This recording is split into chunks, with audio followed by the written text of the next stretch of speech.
Salut les gars, c'est David. Aujourd'hui, nouvelle vidéo. Comment lancer une campagne Native Ads en 2026 sur Meta Ads.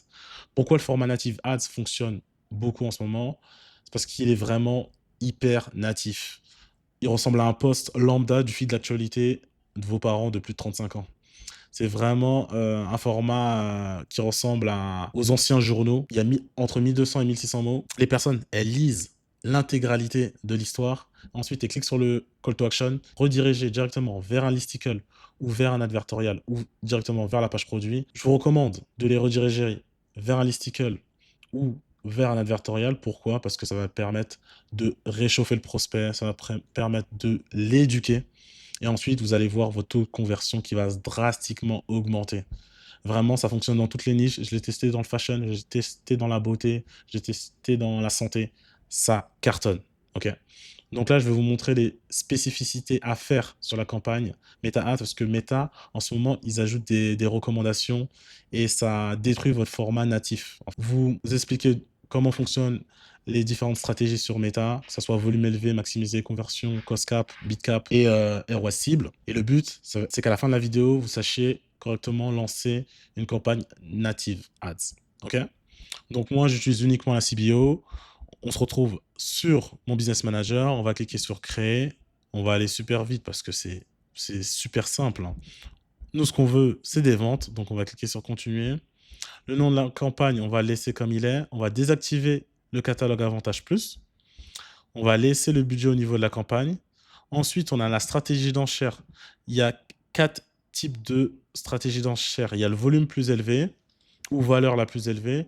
En gros, ce que va faire Meta, c'est qu'il va dépenser le budget que vous lui allouez pour trouver soit le plus grand nombre de résultats possibles, soit la valeur la plus élevée afin d'atteindre des achats. Ensuite, il y a l'objectif de coût par résultat, donc le cost cap, c'est vraiment celui-là que j'utilise. On va dire à Facebook, on veut en moyenne des coûts par achat à 15 euros et il va faire son maximum pour nous trouver en moyenne des coûts par achat à 15 euros. Donc ça signifie que si tu mets une campagne, par exemple, à 10 000 euros par jour, il ne va pas dépenser forcément les 10 000 euros par jour. Il va aller chercher au maximum dans la moyenne des coûts par achat à 15 euros. S'il n'en trouve qu'une centaine, il va dépenser 1000 euros. OK? 1500 euros. Excuse-moi. Mais s'il n'en trouve pas assez, il va dépenser beaucoup moins.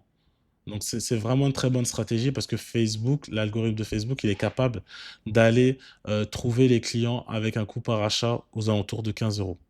Ensuite, il y a objectif de ROAS, c'est super simple.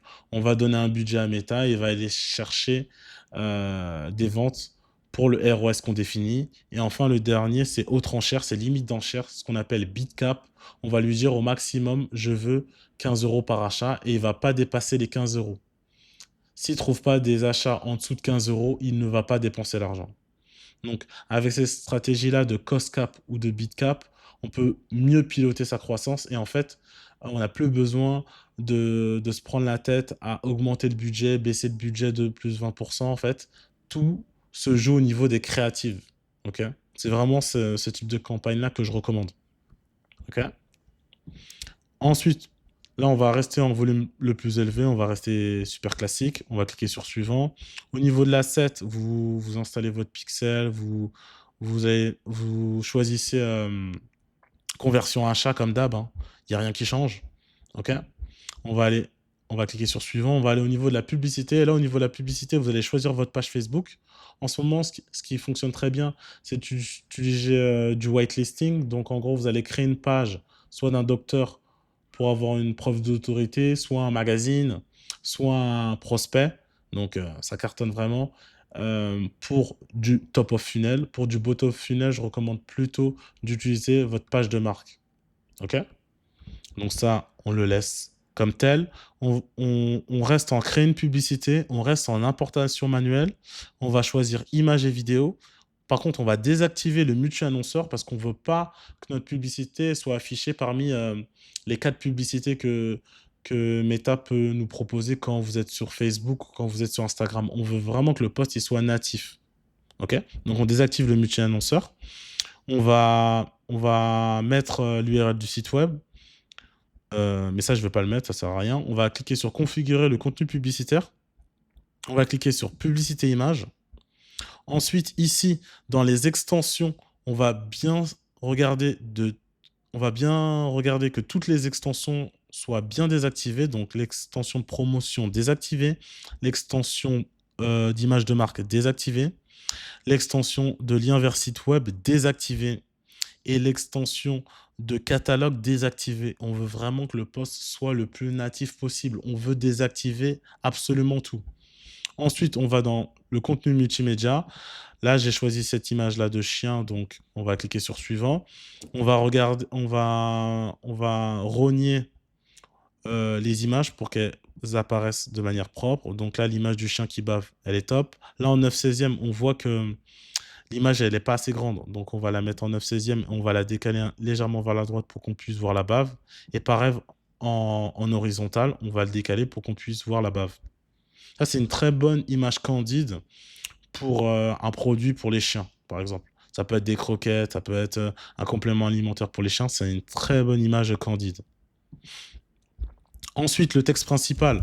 Vous allez mettre votre texte que Claude vous a généré. J'espère que vous utilisez Claude. Hein. J'espère que vous n'utilisez plus ChatGPT. Hein. ChatGPT, c'est finito. Okay, dans le titre, vous allez mettre le titre. Donc, moi, j'aime bien commencer par avec une petite phrase lisez ceci ou lisez ça si.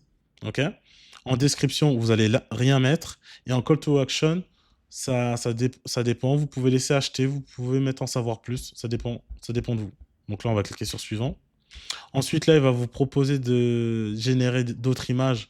Vous désactivez cette option-là. Normalement, elle est automatiquement désactivée, mais ne l'activez pas. OK.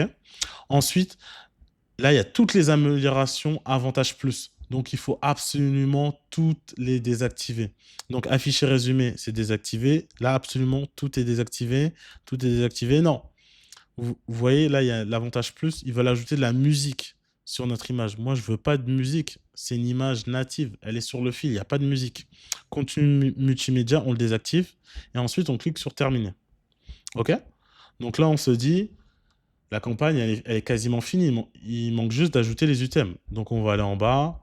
Je vais vous montrer aussi comment ajouter les items de manière propre. Donc, source de campagne, ici, on va mettre site name source. Moyen de campagne, on va mettre adset name.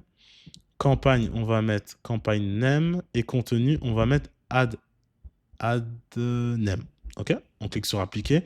Donc là, les items sont mis. La publicité a l'air complètement native. On dirait un post lambda. Mais attention, Meta, c'est des petits malins. Donc, en fait, ici, la plupart du temps, ils ajoutent des améliorations de contenu Avantage Plus. Parfois, ils sont actifs.